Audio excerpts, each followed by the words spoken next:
Hi, I'm Teekosey, and you're watching another round of With Just 15 Defeats, the heavyweight boxing show from the United Kingdom. Thanks for joining me.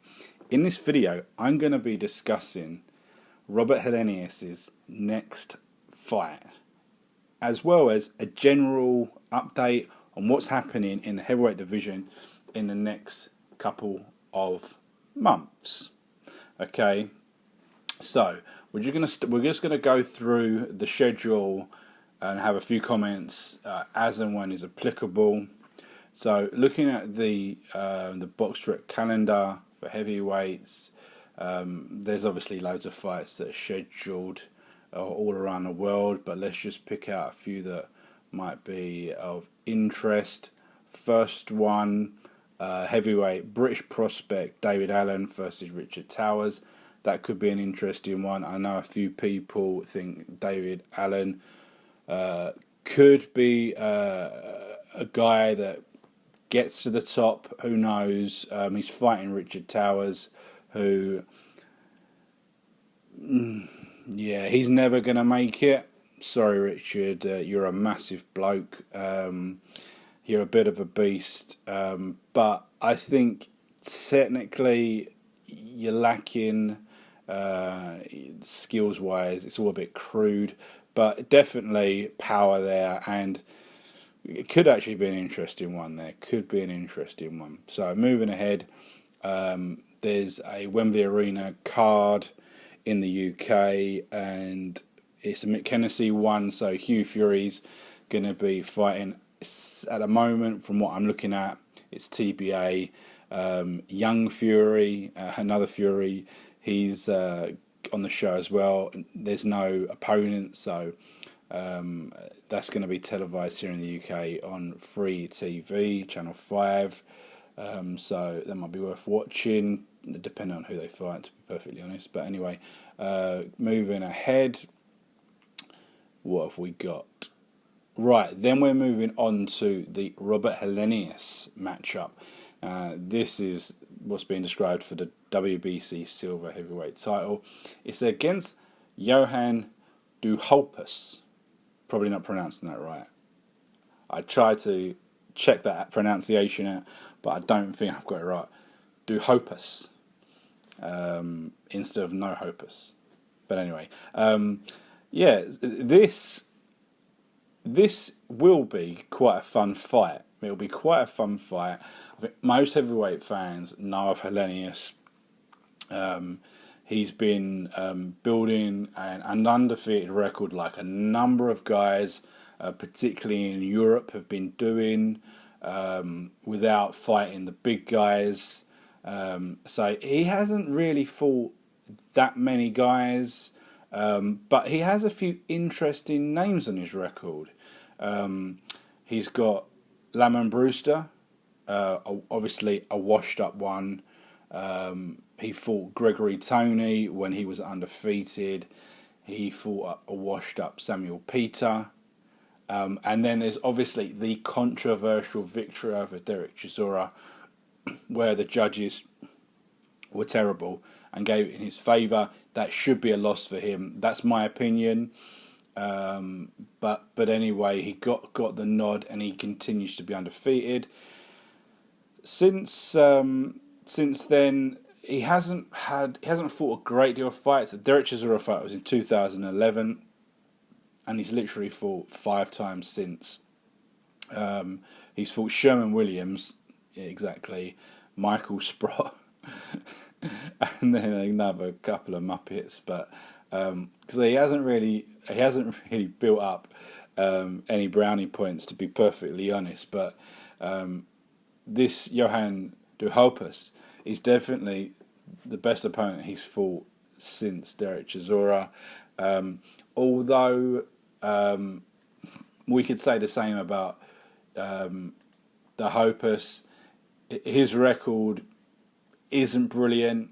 36 fights with 20 knockouts, but his record is really absent from any talented opponents, with the exception of 2 defeats he's had in the last couple of years.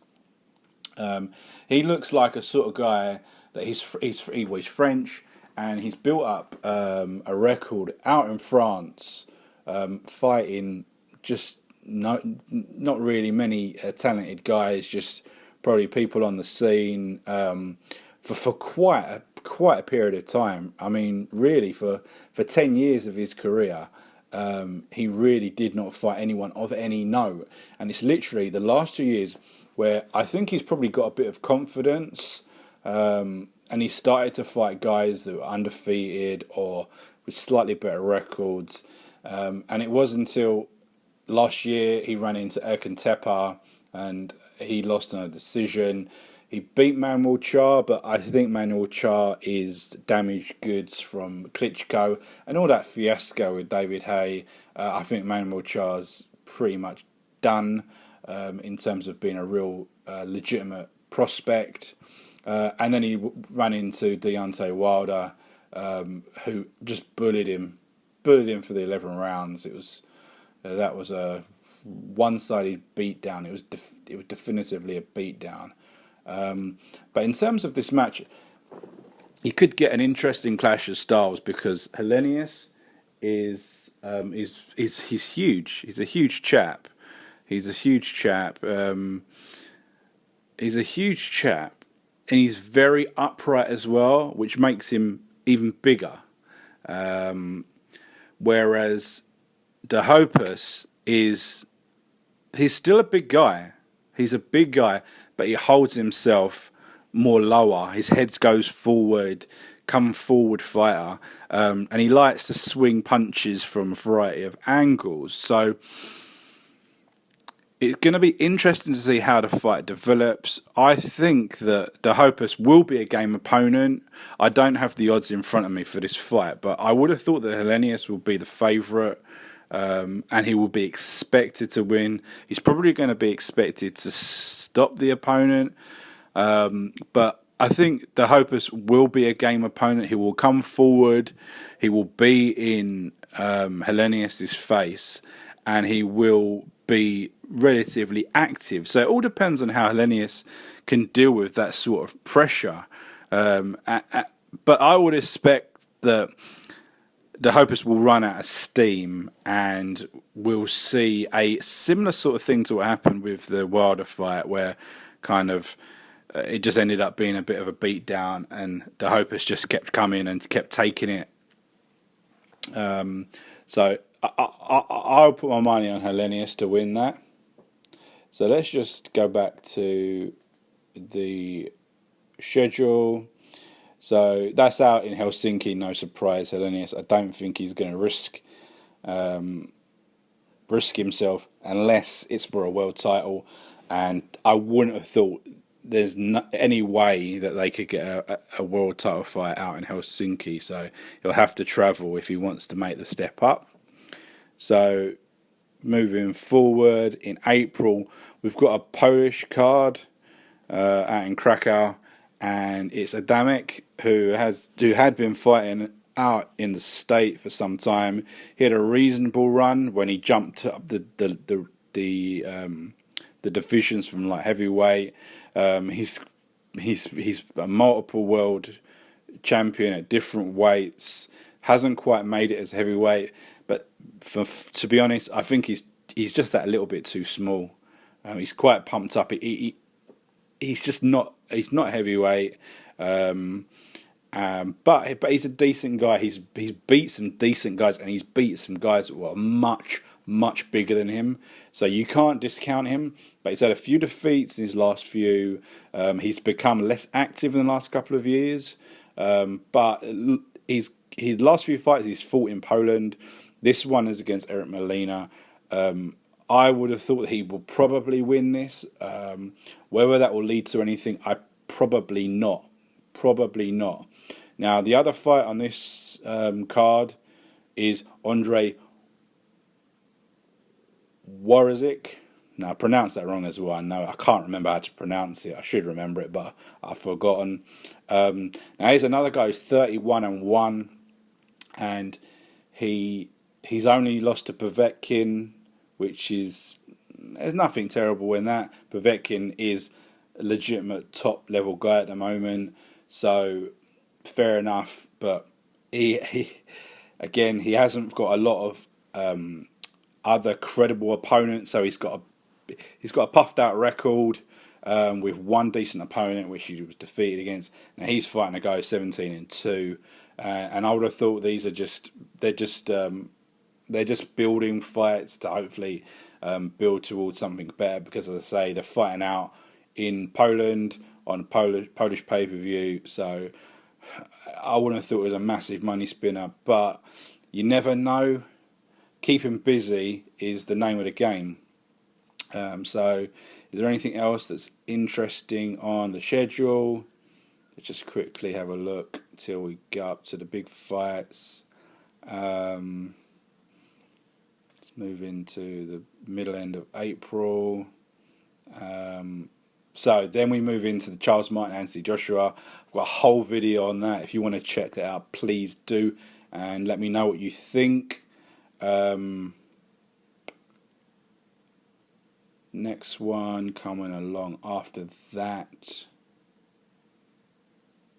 Of any note, nothing yet. Just flicking through the schedule. Then it looks like Hugie Fury's lined up on the 30th at the Copper Box Arena. Great little venue that. He's 80. So just a few words on Hugie Fury. He's 18-0, so he's building up. He hasn't fought anyone of exceptional note, but he's fought a lot of kind of domestic level, around European level, and they're really building something with Hugie Fury, and I hope that he can take to the level, because everyone in boxing knows that he's a talented guy. He doesn't have the vocal arrogance of Tyson, but he's definitely got a talent. So it's going to be interesting to see how he progresses in the next year or so. Says here that Andre Rudenko's got a fight lined up. I think Hugie Fury actually beat him, so we'll have to see whether he can kind of rebuild after that. And then we lead into May the 7th, Derek Chisora versus Kabarat Pulev. Again, I've done a great video on that for you guys, so hope you enjoy that. I hope you can just discuss it and let me know what you think, whether you think I've got that one right.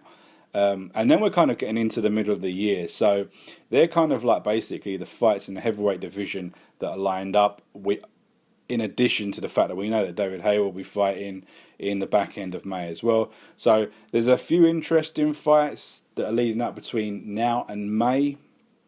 And I'm sure that one or two others will be announced, and if they do, if they're of reasonable quality, we'll be getting on the video straight away and we'll be discussing that. So thanks for listening to this round, and we'll see you on the next one.